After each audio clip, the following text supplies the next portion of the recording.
Echo and Narcissus a la Shmoop. A couple of people in love with the same guy. Love is a beautiful thing. It brings people together, helps us through hard times, and basically keeps the planet going. Unfortunately, love can also get a little crazy, and then it's not such a beautiful thing. Take Echo, a young and beautiful nymph who deceived Zeus' wife Hera so that she wouldn't discover he was messing around with a bunch of mountain nymphs. Echo had a pretty sweet life until Hera caught wise and took away Echo's voice. She roamed around the forest until she met, or rather spied, on Narcissus. Hubba hubba. A good-looking guy who was so in love with himself he wouldn't even look at anyone else. I'm sexy and I know it.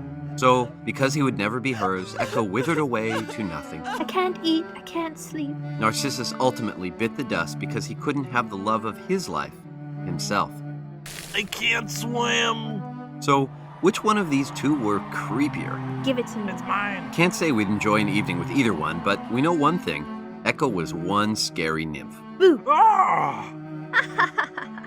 Lusting after a lost love is bad enough, but stalking someone is definitely not cool. But maybe Narcissus is even creepier, because what could be creepier than being literally in love with yourself? Here was a guy who could have had anyone, but was arrogant enough to reject anyone who ever tried to love him, and ended up dying alone, staring at his own reflection. Most stories feature at least one good, virtuous character to contrast against the weirdos and sleazeballs, but not in Greek mythology. Pretty much all of those guys had issues. So between Echo and Narcissus, who wins the creepy prize? A girl who stalks a guy who doesn't love her? Who's there? Or a handsome guy who can't be dragged away from a mirror? We're not sure, but maybe both of them could have used a few sessions on Dr. Logo's couch. I'm not sitting on that. What's your verdict? Shmup amongst yourselves.